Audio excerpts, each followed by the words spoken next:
Hi, I just wanted to share with you what I think is a great way of practicing your endgames. And what it is, it's completely free. It's a resource. I've got the address bar at the top here, shredderchess.com.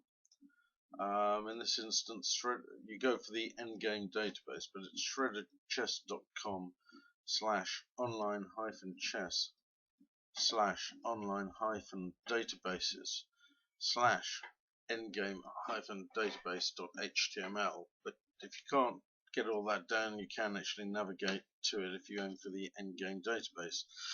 Um, and what it is you can put up to 6 men in the database and look up whether it's winning, drawing, what you should do, and so on. So I'll give you an example I was looking at.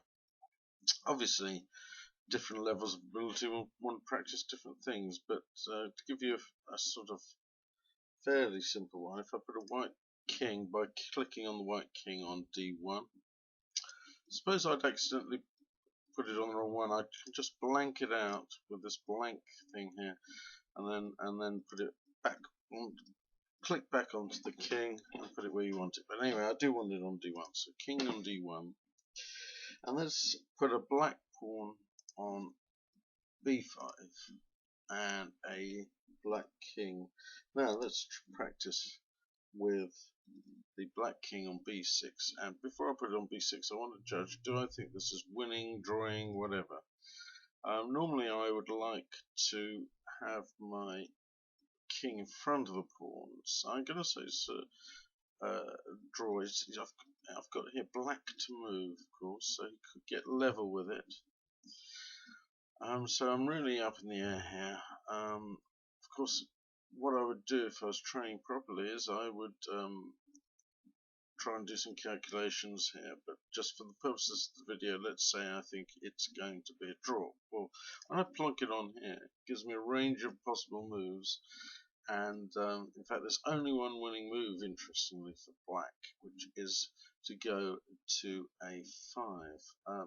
If he went to c5, maybe thinking, oh, I could cut the king off that way, it's inaccurate, it'll be a draw. So if you can click on this move to get it to go there, and then you see white's best responses. As it happens, white is doomed. But let me I'm not sure if they're I think you probably press the back button in your browser, but just be safe, let me just go back this way.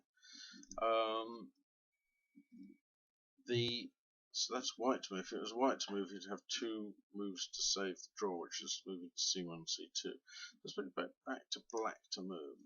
Let's see how white draws if black goes there. So when you're training yourself, you might want to sort of, rather than just go through it, you might want to actually try and work it out for yourselves. But let's see what happens. Suppose we click on, well, b4 is a possibility, but what I wanted to explore was king to c6.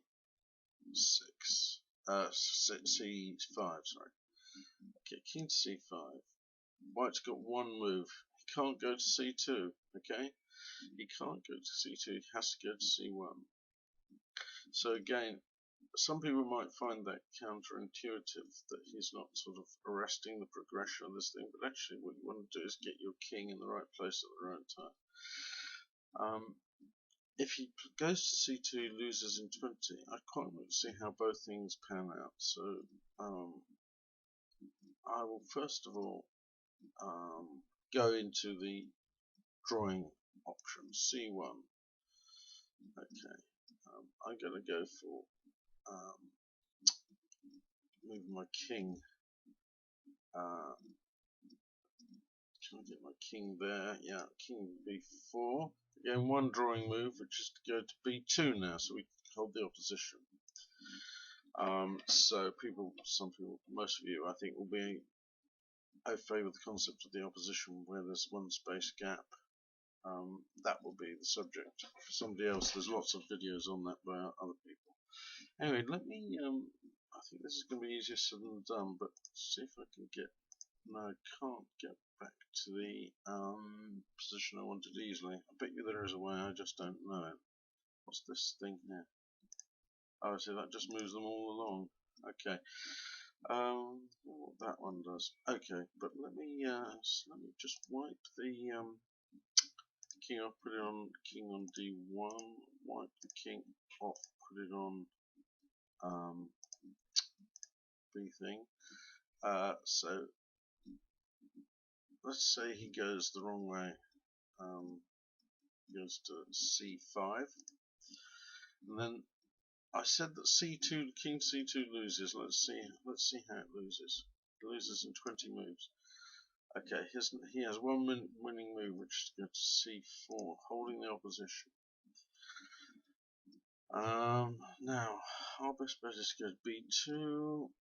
He goes to b4, so maybe he visualized this thing and he knows that that is a win with white.